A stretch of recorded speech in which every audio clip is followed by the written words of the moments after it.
Bonjour et bienvenue dans un nouvel épisode de Comics Code, un épisode dans lequel, après Panini Comics, on va passer en revue de manière parfaitement subjective les nouveautés à paraître chez les autres éditeurs français.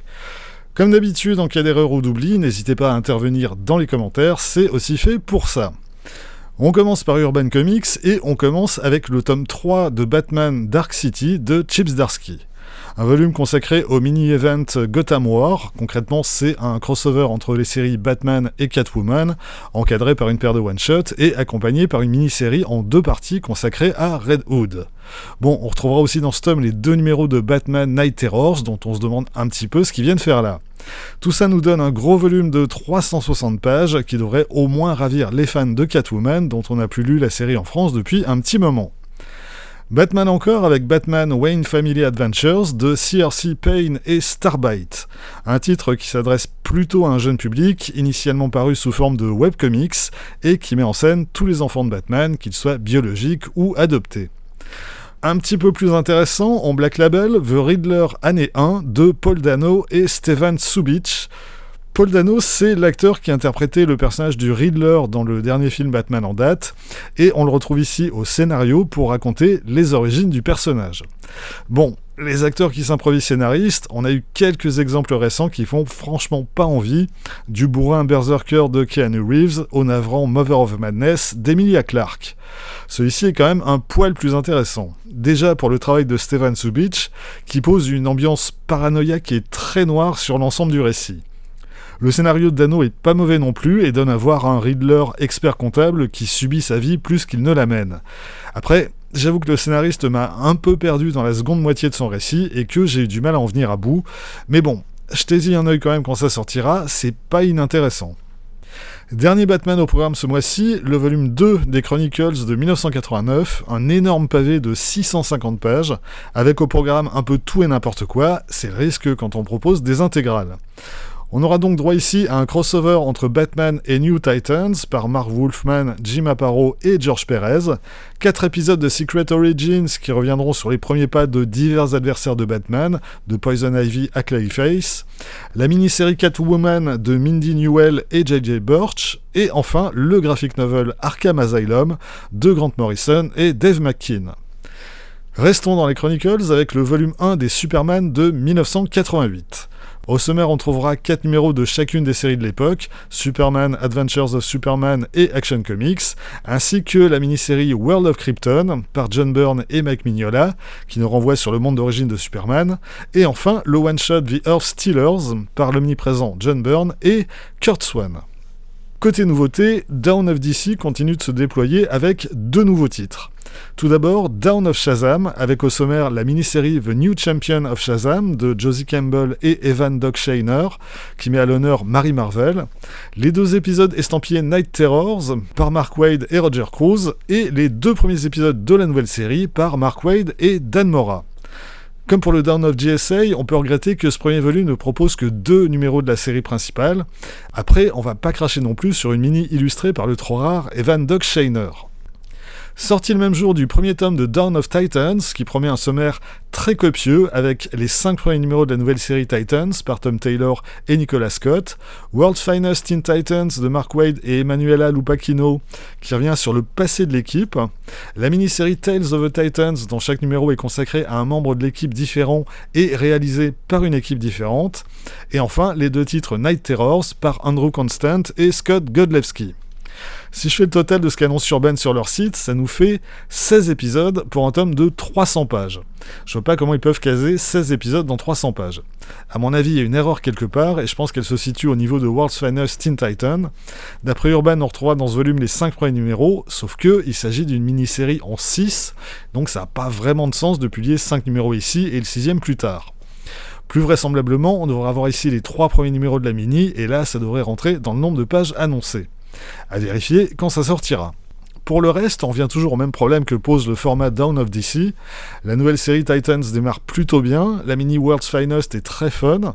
En revanche, il n'y a rien à sauver dans les 4 numéros de Tales of the Titans, et on aurait largement pu se passer des 2 numéros de Night Terrors.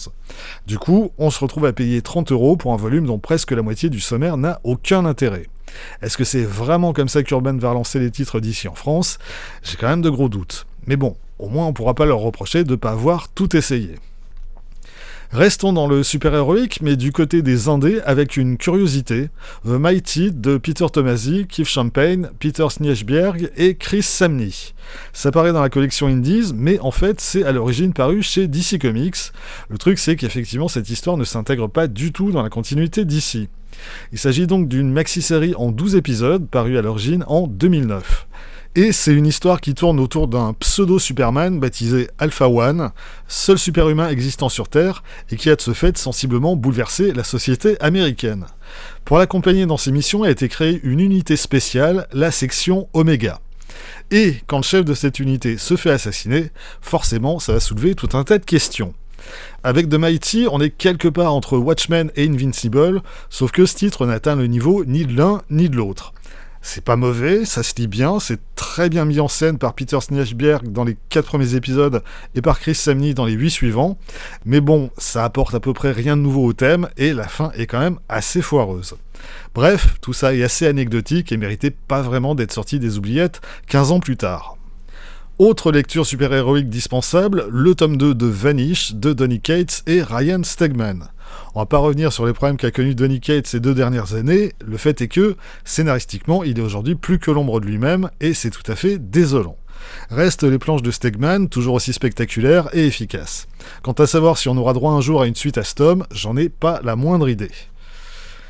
Terminons les sorties urbaines de janvier avec le 2e et dernier tome de Paul Jenkins présente Hellblazer, encore un pavé de presque 600 pages, qui regroupe les épisodes 108 à 128 de la série, dessinés principalement par Sean Phillips et par Warren Pleece pour le dernier tiers.